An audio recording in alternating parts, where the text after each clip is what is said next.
Second word. Bismillahirrahmanirrahim. Ellezine yu'minune bil gayb. In the name of Allah, the Merciful, the Compassionate. Those who believe in the unseen. If you want to understand what great happiness and bounty, what great pleasure and ease are to be found in belief in Allah, listen to this story, which is in the form of a comparison. One time, two men went on a journey for both pleasure and business. One set off in a selfish, inauspicious direction. The other on a godly, propitious way. Since the selfish man was both conceited, self-centered and pessimistic, he ended up in what seemed to him to be a most wicked country due to his pessimism. He looked around and everywhere saw the powerless and unfortunate lamenting in the grasp of fearsome bullying tyrants, weeping at their destruction. He saw the same grievous, painful situation in all the places he travelled.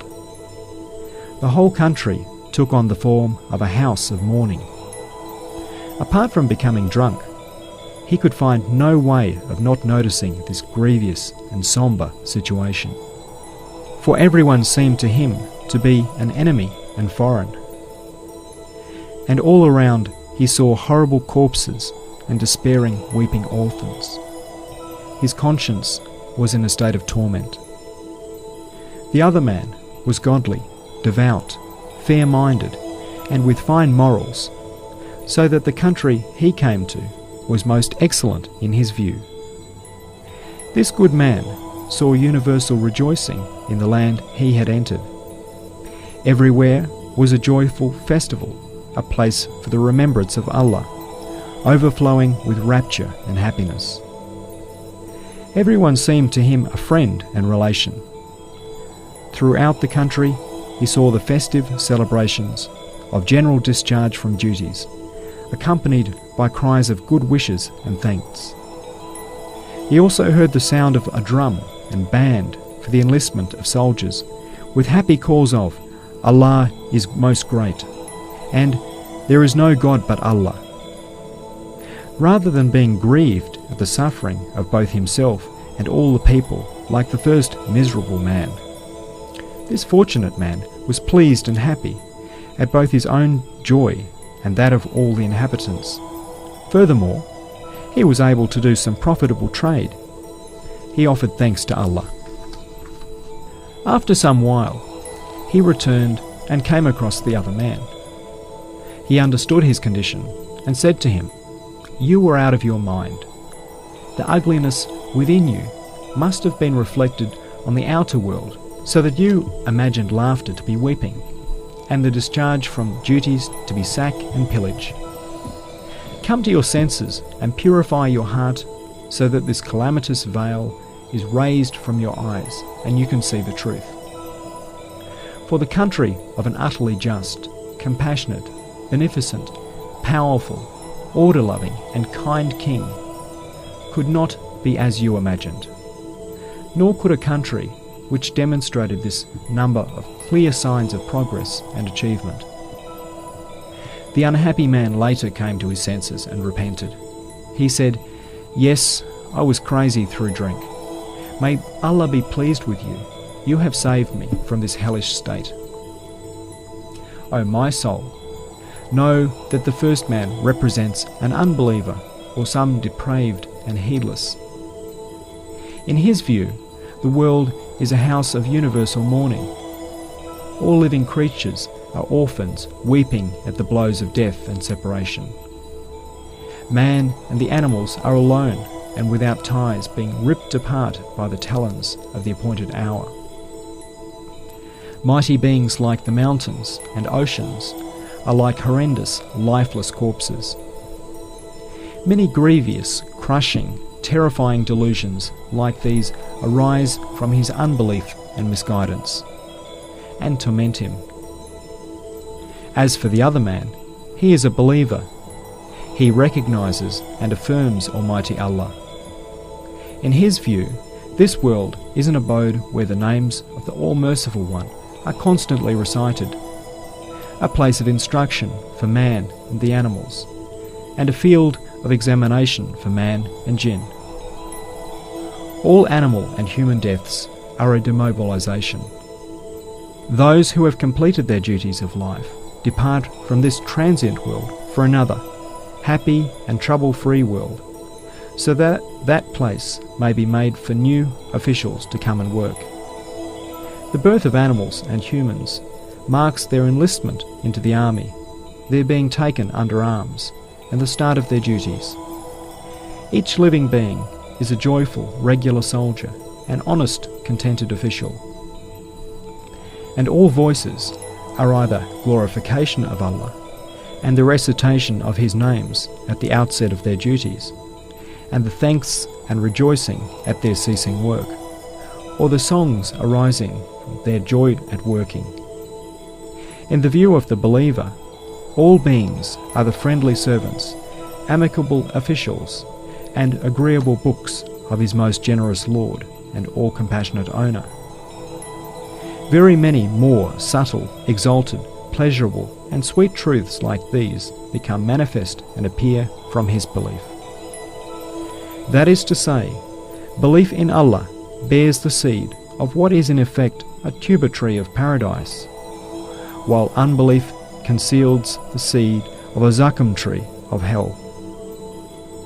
That means that salvation and security are only to be found in Islam and belief, in which case we should continually say, Elhamdülillahi ala dinil Islam ve kemalil iman.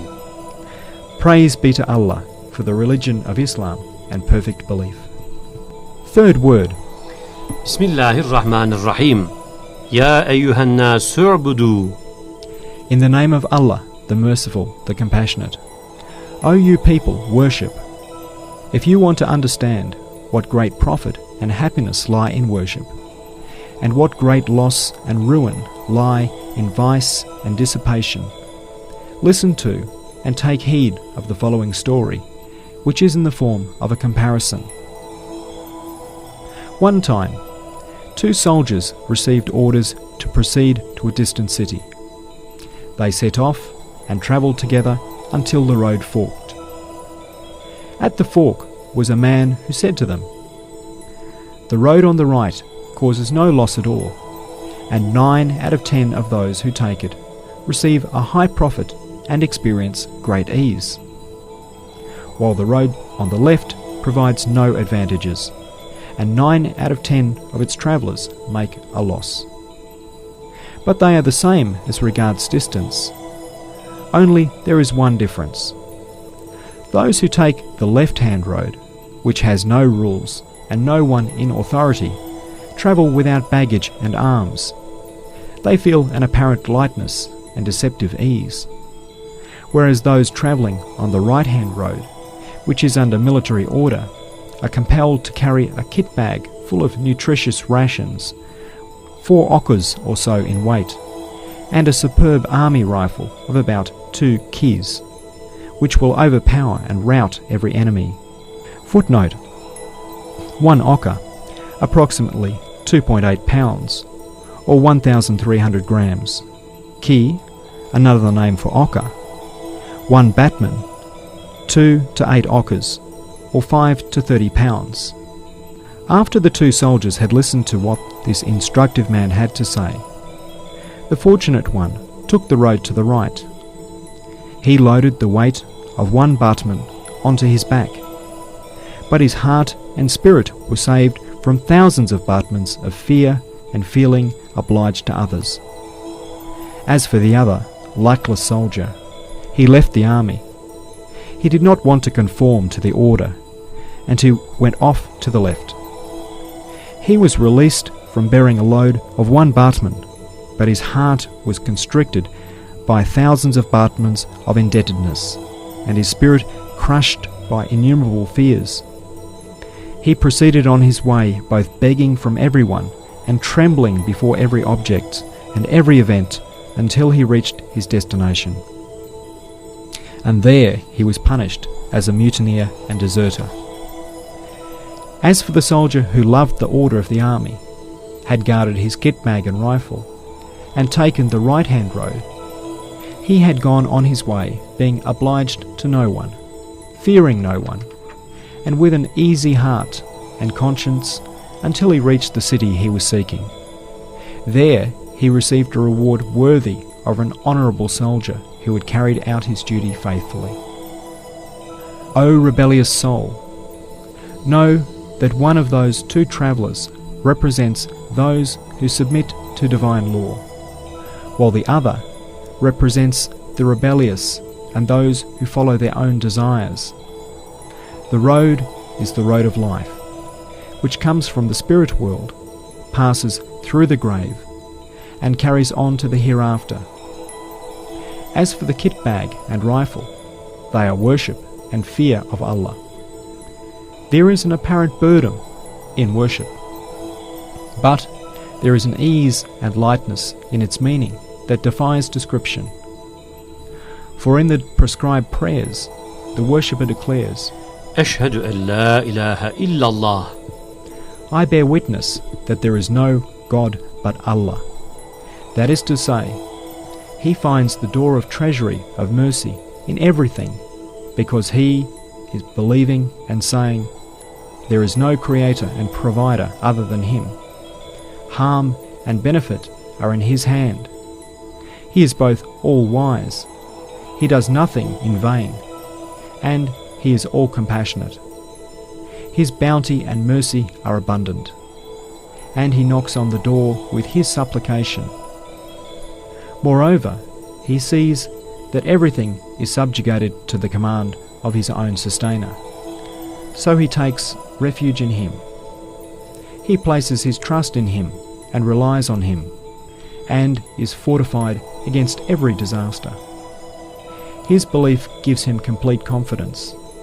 Indeed, like with every true virtue, the source of courage is belief in Allah and worship. And as with every iniquity, the source of cowardice is misguidance. In fact, for a worshipper with a truly illuminated heart, it is possible that even if the globe of the earth became a bomb and exploded, it would not frighten him. He would watch it with pleasurable wonder as a marvel of the eternally besought one's power. But when a famous degenerate philosopher and so-called enlightened mind, but no heart, saw a comet in the sky, he trembled on the ground and exclaimed anxiously, "Isn't that comet going to hit the earth?" On one occasion, America was quaking with fear at such a comet, and many people left their homes in the middle of the night. Yes, although man is in need of numberless things, his capital is as nothing. And although he is subject to endless calamities, his power too is as nothing.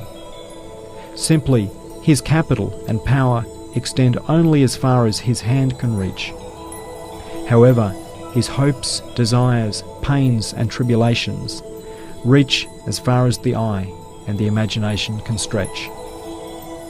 Anyone who is not totally blind can see and understand then what a great profit, happiness and bounty for the human spirit, which is thus impotent and weak and needy and wanting, are worship, affirmation of Allah's unity, and reliance on Allah and submission to Him.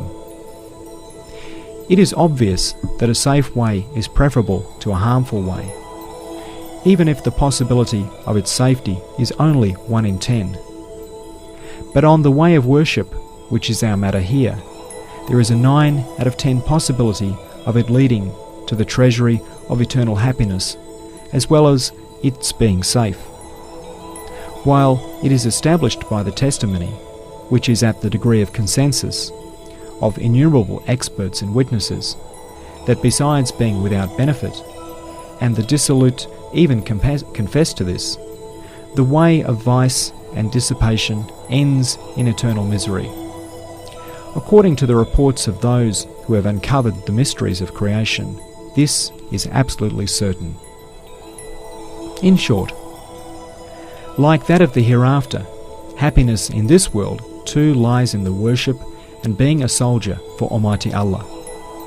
In which case, we should constantly say, Elhamdülillahi ala ta'ati ve tevfik. Praise be to Allah for obedience to Him and success. And we should thank Him that we are Muslims. Subhaneke la ilme lena illa ma allamtana. Inneke entel alimul hakim. Glory be unto you. We have no knowledge save that which you have taught us. Indeed, you are all-knowing, all-wise.